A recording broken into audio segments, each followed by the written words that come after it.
profession is photography. Yes. But you also dabble in a few other things too. Yes, that is correct. Okay. Yeah. So what do you classify yourself as? Just kind of like a macro entrepreneur, just trying to do anything you can that catches your eye, or? I would describe myself as an educator turned entrepreneur. So I'm a former school counselor. Yep. Did that for many years, and then, long story short, ended up falling in love with photography. So that's my primary business focus, what I work on every single day, when I do when my kids are at school. Yeah. That's kind of my focus of my business. But on the side, I'm also a podcaster. Okay. So I kind of have like 3 Ps. I'm a parent, I'm a photographer, and I'm a podcaster. So Yeah. a little bit of everything, but mainly focusing on photography and podcasting. Cool. And you're based in the Brunswick area, but you kind of travel wherever. I do, yeah. Yeah. Yep. So I've lived in Brunswick for about 10 years. It's a wonderful place to live. Great places for photo opportunities. But I travel within primarily, I would say, about like a 30 or so mile radius of my house. Yeah. But certainly travel farther. May have some, travel fees incorporated with that. But Yeah. certainly anywhere in southern Maine, I'm pretty much comfortable traveling to if my schedule allows me to. So, Yeah. yeah. I always love talking to people that have like like their business is set on like an artistic edge, because it's hard enough to try to grow your business and then also having to constantly be creative every single day. So before we even dive into how you make it all work, like what was like the point when you were like, you know what, I want to be a freelance photographer, I want to do my own thing and see where it goes? Well, I think a lot of that had to do with the pandemic. So I have, and I guess a little bit before the pandemic too. So I have 2 children. They're both adopted. Our oldest son we adopted at birth, and our youngest son we adopted he was our foster son. Yeah. And so they both came into the world with some really difficult, facing some very difficult challenges that are pretty just kind of complicated. But so they both have some significant needs that started sort of appearing right before the pandemic, where I was leaving work early because my son needed to be picked up from school early because he was having a hard time. So that just got very hard to balance with having a full-time job. And then once the pandemic hit, my son also has some medical issues, so we were pretty scared at the beginning, to be honest, to send him to school. Just worried about if he catches COVID and he has horrible asthma that puts him in the emergency room, what are we going to do? Right. So we had kind of a long discussion about it, my wife and I, and decided that I should stay home. My wife is an administrator, so she has much bigger work commitments than I did, and a much longer schedule, bigger schedule. So we made the decision that I should stay home with them and do distance learning with them. So I did that for about a full school year. And we realized that it was really, nice to have somebody at home, to not have to worry about if somebody doesn't feel well, who's going to leave work early, who's going to get them at school. It's like, well, I could take care of all that stuff. And then during that time, I ended up falling really in love with photography because I was home a lot with the kids, taking pictures of them, wanting to take better pictures than just something on my phone. So I started studying it a lot and took a bunch of classes at SMCC. And just kind of hone my skill. And then friends started kind of asking if I would take photos of them. One of our very close friends asked if I would take pictures of his daughter for her senior photos. Yeah. And I was really, really nervous to do it, but I was very flattered that he asked because they're really close friends of ours. They're like family. So once I did that, I just kind of fell in love with it. And I am kind of I'm an introvert, but I'm also like a connection people person in that sense. So it was really nice to kind of work with a teenager who I think maybe would have felt a little bit self-conscious to have that done, but she knew me and I didn't make it awkward. I made it just kind of fun and natural, and I realized that I could kind of have a rapport with people that I was taking photos of. So that went really well. And then I was kind of like, well, maybe I could do something with this that would like allow me to still be at home with my family and take care of things, but also work on my own, which I never imagined I would be doing. But now that it's all sort of transpired, I can't imagine like not doing it. So Yeah. It's so crazy, like, when you think back to COVID, like, all the things Yes. that changed because of that. Like, it definitely opened a lot of doors, especially for people that, work better from home or just, don't really necessarily need, like, a task list or an agenda set up for them. right. I mean, I can't even imagine trying to have my kids focus on school, though. That was a disaster. I mean, I'm not going to, there's no glamorizing it. Like, that was very, very challenging. And they're little anyways, so it's like they didn't even know how to turn on a computer, which is, I'm fine that they don't know how to do that because they've got their whole lives ahead of them. But trying to have them do that and, morning meetings, and both of my children have sensory challenges, so, the delays on Zoom and singing songs on the computer was very difficult, but we made it work, and that's what, I needed to rise to the occasion, and I did the best that I could. But there was a period of time where I was still working as a school counselor from home, and they were home, and that was like the most difficult few months of my life. I mean, every meeting I was shutting off my camera because they were jumping around, bouncing around and behind me, like trying to move locations, like talking to my principal, holding my laptop, walking down the stairs. It was just, I mean, God bless the people that work from home, like with kids. That was rough. No, oh my God, that was a very long school year, and I mean, I'm better for it, but my goodness, that was exhausting. Yeah. So then, of course, you also have the other side too, where you're like, all right, I'm trapped inside now. What a great time to just explore online education, see what I can learn, or try to build myself up, and in anything really. Yeah. I like the fact that you mentioned SMCC. Yes. I went to SMCC. I love that school. Yeah, great. It's great, and I'm a non-traditional student, of course, but yeah, it's a great. I've loved all the classes there. I've tried to take some like adult ed stuff. Which is a great resource too, but the topics were much more interesting. The curriculum is much more diverse. Really love SMCC. If they had like if anybody from SMC is watching this and they want to have like an associate's in photography or something, I will do it. So awesome. Great experience with the classes. I'm taking one right now too. So love that school. Yeah, and the best way to explain it too is the people that are teaching the course. It's like you can tell. It's like, it's not about the money. They just love what they do, and they just want you to, follow your passion. Yeah. All of the teachers that I've had have been in the photography or film industry for decades. So the personal experience is really important, and I've had wonderful professors there. Isn't SMCC doing something now with COVID where it's like you can actually go to school without like paying for the semester? Is that a real thing? Or? Yeah, unfortunately, I don't believe I fit into the demographic that's aimed at. So I think it's free community college if you're between, maybe it's like under 25 or 18 to 25, something in that. Try what to an encourage. Opportunity. Yeah. So I think CMCC, which is another excellent community college. I think both of those schools have seen huge rises in their enrollment. And I went to community college for my first 2 years of school back when I was a young adult, and I wouldn't replace that experience for anything. Yeah. And it's great that whether you're 18 or middle-aged like myself, that you can go to great schools with great programs for a reasonable amount of money. Yeah. So not bad at all. Yeah. So tell me a little bit about what you brought in. So we got some photos. We got some grinds, some swag. We got some swag. Let's see. Well, I'll start here. I'll just jump around. But so this is just a little. This is my podcast logo, designed by myself, which is an old picture of me and my sister. So I host a podcast called the Pop Culture Retrospective Podcast, which I started in 2020. Yeah, in 2020, it's sort of like a love letter to my older sister. So I lost my big sister, Rebecca. She unfortunately lost her battle to mental illness, which is very difficult, but as a way to sort of deal with that grief in a way that was productive and kind of lighthearted, as I have a show kind of focused on the stuff that we were into as kids, from the cartoons we watched to movies to snacks that we had, stuff like that.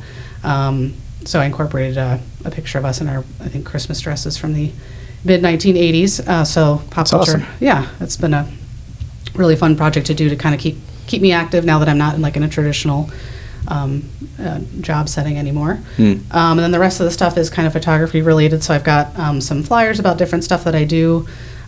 So I do primarily portrait photography, so families, couples, children, seniors, small events, like small weddings, retirement parties, things like that. So I have some information that I give out about that. I'm a big fan of kind of marketing my business when I'm out walking around, so I have a vest on with my logo on it and a hat that I wear quite frequently. Then you have the book. Yep. Gotta show it off. Yep. Show it off to the world. Yeah. So when I go, I do a lot of art walks. I did a ton of art walks in Wiscasset and Bath and Brunswick this past summer, so I wanted to have something sort of tangible for people to look at. Yeah. Because I could tell them to go to my website. I thought, like, oh, maybe I could have a slideshow going on my laptop. I was like, you know what, I'm going to print out like an actual photo album so people always look through that, which is really great. And I like having it too, just because I'm kind of proud of where I've come from. Never thought I would be a photographer, so it's kind of cool to have that to look at. And then I'm big on the stickers, as you can see. So I have some of my logos printed on stickers too. Nice. Yeah, and my kids actually, I did not tell them to do this, but my kids asked if they could have shirts printed with my logo on it, which they sometimes wear to school, which is pretty cute. But hopefully the teachers don't think I'm trying to sell my photography to them, because they insist on wearing them. That was their idea, I swear. So. All right. I'll believe you. Okay, thank you. So do you have like a niche demographic for your photography business, or did you pretty much do everything under the sun? What's like your ideal customer or client? I would say an ideal customer, I sort of, they always tell you when, you want to start a business, it's kind of like envision who your ideal, customer is. And I'd say it's probably somebody like me in my family where, we value memories and, and solid photography. We don't want to go to like, a photo studio and do it for like super cheap and have these like really kind of corny pictures, which I don't even know if people do that anymore. But also aren't, can't spend $2,000 for a 20-minute photo shoot either. So kind of I'm sort of trying to reach those kind of middle ground working class people like myself who, really appreciate and have the, maybe a little bit of extra income to devote to having photos taken, but who also, again, are not going to all have on, Versace matching clothing on the beach. I mean, there's absolutely nothing wrong with those families or that style of photography or that photographer by any means. Everybody deserves to have their photos taken. I am a firm believer in that. I'm just, trying to reach people like my family who, want to have things captured and have nice memories, and maybe who give out photo stuff as presents and gifts and stuff. So yeah, that's really cool. Yeah, and professionals too. So one thing I'm going to make sure, because I'll forget to say this if I don't say it now, too, is I also do a lot of headshots too. I'm actually going to be doing some of that later today and tomorrow, and have a couple other things coming up. So I'm going to be doing a discount for anybody who is involved with TBD. If they would like. Yeah, did you send out an email? I will. Yes, I'm gonna. I think I put it on the TBD website, or it's going to, and I'll make sure I'm going to put a little something together to put on the Facebook page too. Yeah. Because I know that's a lot of people need to get that done, and that's another situation where I think can sometimes be a little bit awkward, like having your photo taken by yourself with somebody. But I try to make it just fun, just kind of like hanging out for half an hour or whatever and talking about what people do and making them laugh and just trying to make them comfortable. So yeah, so that's a big part of what I do too. Yeah, one thing I've been trying to work on more is the professional headshot all the way. You got to at least have one, right? Yes. Yeah. And then the other thing too was, for me, like personality and that relationship is huge with what I do, because we're making a lot of big decisions together in the mortgage business. Yeah, for sure. So like I'd really like to have like a personal edge to my social media profiles. So if I were to like ask you to do all kinds of cool little photo shoots. Yeah. There's this one spot off Congress Street in Portland where I'm not sure how familiar you are with it. Yeah. It's over by like David's Restaurant. Yeah. And there's this whole wall. It's like a back alley, but it's full of graffiti. I know exactly what you're talking about, and I am all about that too. That would be cool. Yes, that would be amazing. I'm really big. I also sell some of my kind of travel photography, and one of my most popular pictures has been a graffiti wall. Yeah. So I'm really into street photography and non-traditional sort of, I guess, backgrounds for photography. I think those make for some amazing photos, and downtown Portland is incredible. Brunswick, I'm always even just driving around and finding spots because I'm really into, traditional background. That's great. Like I have somebody today, like their job requires it needs to be a white background. The picture has to be black and white. I'm totally happy to do that. I enjoy that too. And I'm also really open to, if people want to go have some particular spot they have in mind, I'm all for it. So I feel like a big part of your job probably entails, do you like drive around and just look for really cool areas to do these photo shoots? Yeah, sometimes I do.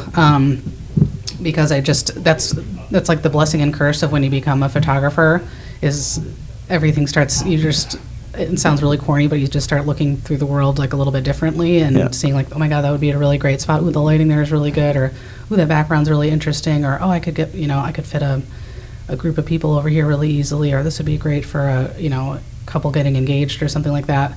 That's how you start viewing things, which is fun, but also can be annoying to your significant other when you have to like hop out of the car and take pictures of stuff when they really just wanted to keep driving. Yeah. So, but yeah, I'm open to any ideas. I mean, that I think helps with people's sort of comfort factor too with the photos. If they feel like they, have some say in like where things are going to be, I think that makes people just feel more comfortable, and that comes across, in photos. So yeah. Have you had like one particular photo shoot that you remember that was like, oh wow, this is really nice. This is a really beautiful spot, or oh wow, this is really interesting. Yeah. I had a family who I did some photos with this past, it was like in November. I did some mini sessions at a Christmas tree farm. Yeah. And they were trying to it was a married couple and their daughter, and they were trying to encourage like the grandparents to come too. And it was I think might have been a little bit hard to kind of convince them at first, and then they did. And just their interactions with each other was so sincere and so kind. Like I just kept hearing them all, the grandparents saying to their son how much they loved him and hugging him, and he's a grown adult, and these his older parents, and they got a granddaughter that everybody was just swooning over, and it just, I think they realized just how much they value being together and how grateful they were to be having their time documented with each other, because you just never know, and that's kind of a hard way to look at things, but sometimes that's kind of the reality is, it's nice to have the grandparents come, even if they, don't like the shirt that they picked out, or, their hair looks messed up. At the end of the day, their family is going to be so grateful that they were in these photos with them, and I think that really came across. I think that sort of clicked for them in that moment of like, we are so glad we're doing this because we're not always all together in the same room. Who knows what's going to happen tomorrow? And they were just very affectionate with each other. It was just very, very sweet to hear. And I mean, again, it might sound a little kind of corny, but it was just like being around people that really love and care about each other actually, feels really nice. It's a very positive work environment to be in, Yeah. So it was a really special moment. They're a wonderful family. Yeah. Yeah. And I think for anyone too, there's a phase that you go through and like you enter like real life adult world, outside the classroom type stuff. It's pretty much all on you. Yep. Where it's hustle and grind all the time. Mm-hmm. And then eventually you're like, wow, like work-life balance is really a priority for me. Mm-hmm. I can't do this forever. Right. I miss friends, or I miss, having a personal relationship or whatever. Yeah. And I've mentioned this before in prior episodes too, where it's like, my last traditional hourly paying job was more than 2.5 years ago. Mm-hmm. And I just remembered catching myself thinking, as soon as I started there, I was like, man, I can't wait to get promoted and just move on to something better. Yeah. Right? Like that's just not a good train of thought to have. No, it's not. No, definitely. What was like the first, or what was your last, I guess, traditional job that you had? I was as a school counselor. Okay. Yep. So I was a high school counselor for about 10 years. I worked at Lisbon High School, which I'm still incredibly very fond of and very partial to, and still am in contact with several faculty members there. And I think for me, I absolutely loved what I did. I thought I was going to retire as a school counselor. I really felt like that was what I was born to do. But I think when I lost my, sister due to mental health reasons, and the needs of my kids became so significant, it's kind of like I didn't really have a break from that. So it's not like not being able to do the work or not wanting to do the work, but I think when you lose somebody really tragically, and then to have to spend your day worrying about, what student could end up, what tragedy could I potentially be facing here, that would be really overwhelming. Mm-hmm. And then trying to help, the kids in my school get their needs met academically when they have, different abilities. It was just all together 24/7, living all that between my kids and my sister was just exhausting. Not impossible, but just very mentally exhausting. So I think when I had a chance to sort of step away from that and not have to just be able to focus on my two kids and my well-being around the loss of my sister, I think that's when it clicked of like it's okay for me to step away because it's just too much altogether. It's good to have a break. And so the photography and podcasting has been a really good creative outlet because has nothing, I guess in some ways it has to do with mental health, but in other ways, like, not at all. It's, just being creative and, helping people, but in a different way. Yeah. I'm fortunate enough to not have lost, anyone close to me, but I can just tell that you were able to kind of fill that, that emotional void with something that you're passionate about, and you're definitely, handling it well.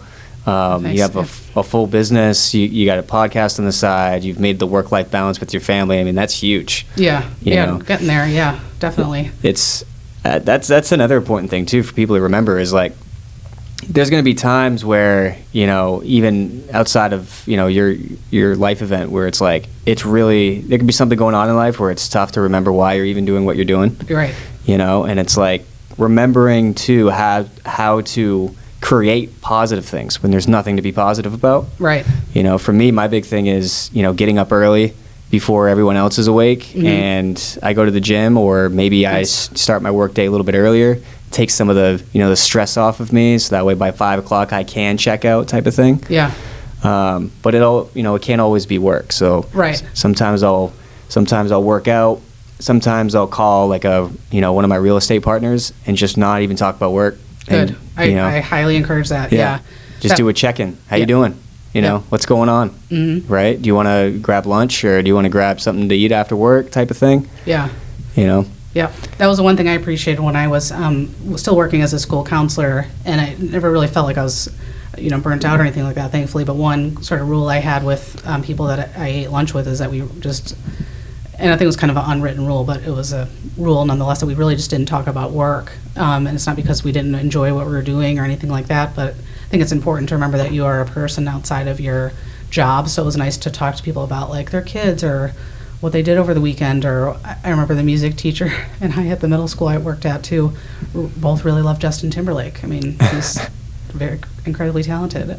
So it was nice to just remember that we can interact with people we work with, and because we're human beings that have interests and lives and stuff, not just because that kid was being such a pain in the butt during a class or something. That's not a really great way to be spending your lunch hour, is complaining about work related stuff. You can, and it's good to vent, I get that part of it too, but at the same time, it's an opportunity to meet other people and connect with other people and not just talk shop all the time, because that's, again, that kind of what I was saying before. If that's what your focus is 24/7, you go to work, when you're have a break from work, you talk about work, and then when you go home you just talk about work. That's just, you have to have a life outside of that too. Even if you love what you do, you still have to have other interests, other hobbies, other things to talk about, because it's just there's a lot more to a person than just their job. Definitely.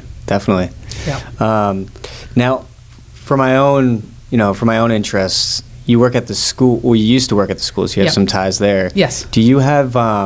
Did you ever do anything, or would you have ties with adult education? Because for me, mm-hmm. one thing I'm trying to do monthly is a home buying education course. Yep. I had one last night through Opportunity Alliance. Oh, nice. Yep, I used to work for them. Yeah. Yeah, and it was a great course. Yeah. And it went really well. A lot of great questions. And I'd like to at least make that a monthly thing. Yeah. So what would you recommend, for a contact or, Sure. How to dial in on that? Yeah.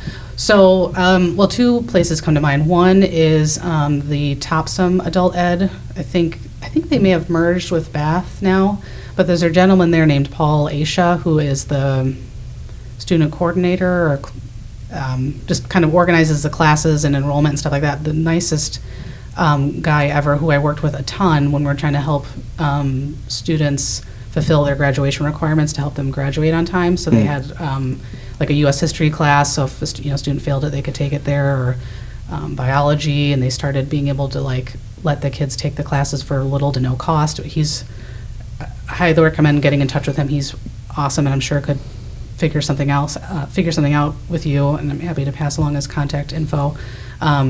Wonderful guy. And then there's also a really awesome alternative school in Lisbon.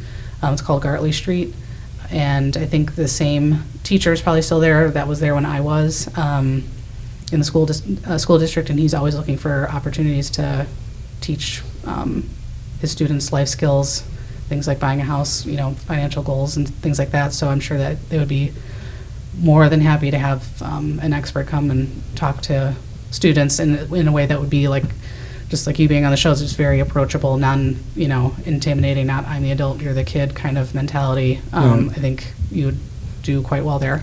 Yeah. So yeah, Gartley Street Alternative Education is a fabulous alternative ed program. So awesome. Yeah, I'll those have two places highly recommend. Yeah, I appreciate that. I'll have to definitely reach out. Yeah, and also I can also connect you with JMG. I don't know if you're familiar with Jobs for Maine Graduates. That's another huge education program in Maine and nationwide, but there is a Maine chapter, and they have programs in a vast majority, well, I don't know if it's a vast majority, but a lot of the schools targeted towards students facing barriers to graduation, whether that be coming from a low-income household, maybe having been involved in the foster care system, things like that. Yeah. That would be another amazing program that you could hit a ton of schools with that program. Highly recommend. One of my good friends works for JMG. So yeah. I'm fully about that. You know, well, it's crazy, and I actually brought this up last night when I was talking to the audience, because a lot of the course is mainly based off Q&A. And I spent probably, it was like an hour course, and I spent maybe close to 30 minutes talking only about credit. Nice. Which is crazy, because I remember when I was in high school, the only financial literacy class I had was like an accounting course, and it was like my senior year, and it was like optional. Yeah, sounds about right. Yeah. Yep. And that's a common thing I deal with, is it's 1 out of 2 clients that come to me and they want to get pre-approved for a home, but it's you have to do all kinds of credit repair. Yeah.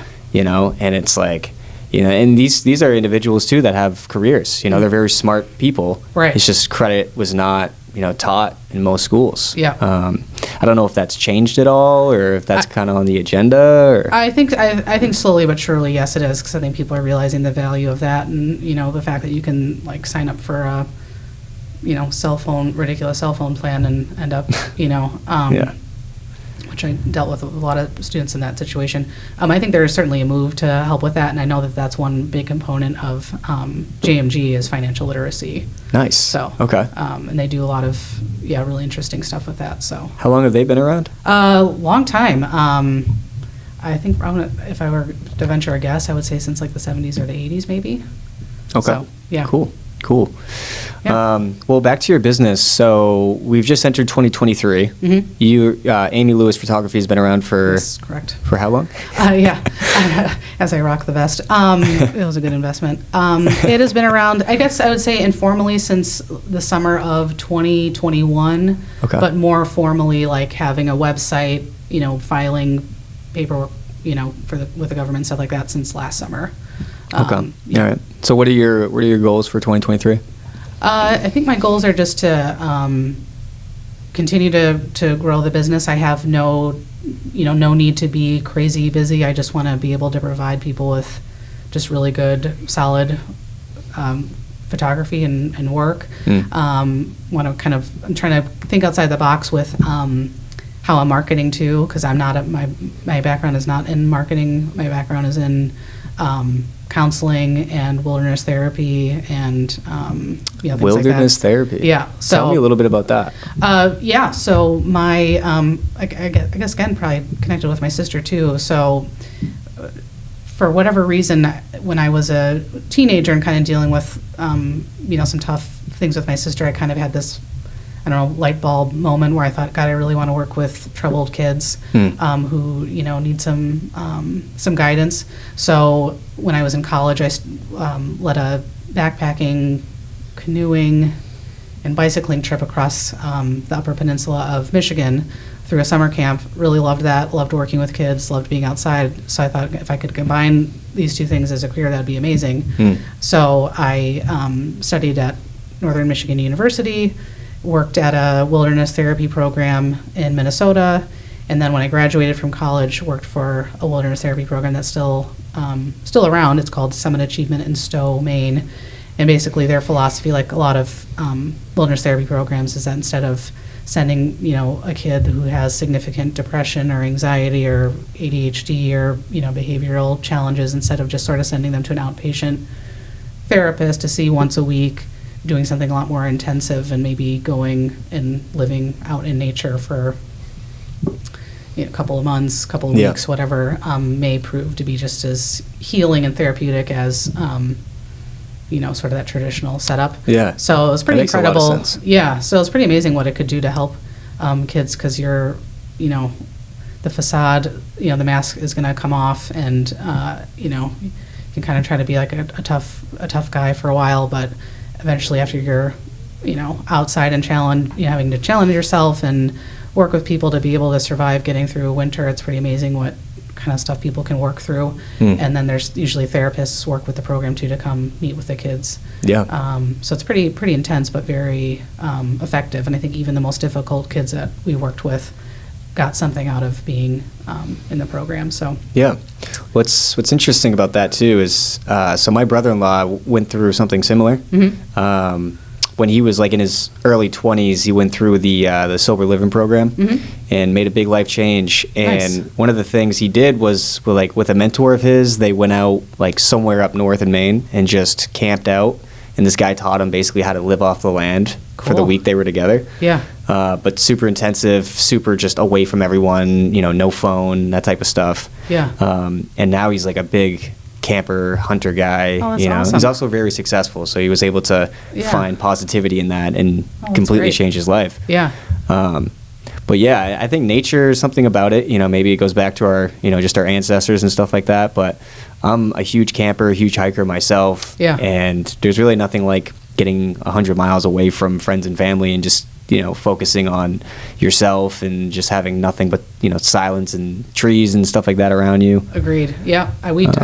When I worked for Opportunity Alliance a long time ago, I worked with a lot of young adults with significant mental health challenges like schizophrenia, bipolar, things like that really impacted their just daily functioning.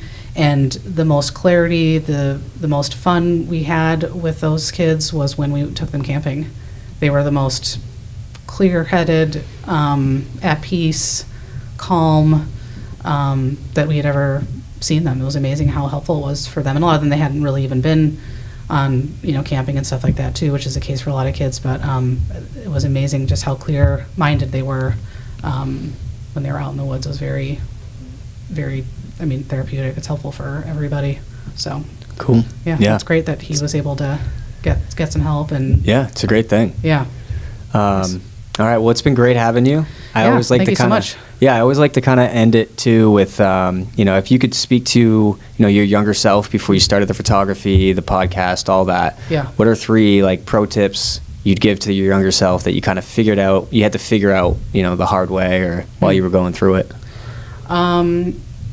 Let's see. Gosh, that's an interesting question. I'm just going to lay it on you. Yeah. Think about that for a second. Let's see. I guess I would say I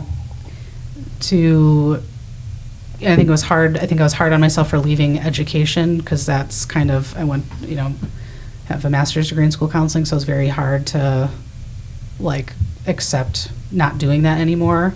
But I think just telling myself that it's really okay, that the person that's going to bother, that's going to be the most bothered by that will be you and nobody else.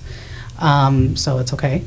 The second thing I would say is think outside the box a little bit, and because again, I'm not in that sort of marketing, creative ideas for getting my face out there. I don't, I was starting by like making posters. It's like, oh my God, am I in 7th grade, like advertising for the science fair? Like that's like, it's like 1992 advertising. That's not going to work. Right. So just trying to think outside the box more. And number 3, I think, is to just slow down, as I'm very, very ambitious. If there's something that I want to do, I'm going to do it, but sometimes I need to slow down a little bit, and kind of break it down into parts instead of kind of going full speed ahead. So I think slowing down would be great, because you think as you get older you'd like slow down more, but like I get way too excited and way too like ambitious, which is great. That's gotten me a lot of places, but at the same time I think slowing down and being more organized with my thoughts would be very helpful. Yeah, and I think that's constantly something that I'm working on too. Yeah. But I love that. I mean, no one's telling us how to do this stuff. Right. Yeah, and we're at the end of the day our own CEO. Yeah. Right. So bizarre. Never thought that would ever happen. Right. So. There's no script. There's no task list. It's all on us. But like the first thing you said is don't be so hard on yourself, because this is a tough thing that you're doing. You're following your passion. You don't have someone applauding you when you wake up in the morning. Right. Making sure you get to work on time or anything like that. It's all on you. Right. Yeah. No eval. When you're especially in schools, like there's a very strict evaluation process and review process, and you get you sit with your boss or principal or whatever and get your reviews. When you work in social services, same thing, and like don't have that now. Yeah, so no, the applaud thing, or no like instant feedback per se, it's much different. Yeah, but consistency is key, and I can tell that, you definitely have some talent. Look, dabbled at your website a little bit. You definitely have a good eye. Yeah, thanks. Yeah, getting there. I think every project I do, it's better, which is good. Yeah. All right. Well, I love having you on. Let's do this again. Yes, thank you. Yeah, anytime we could turn the tables, and I could be the interviewer and you can be the... Put me in the hot seat. Yeah. Let's do it. Okay. All right, Sounds Amy. good. All right.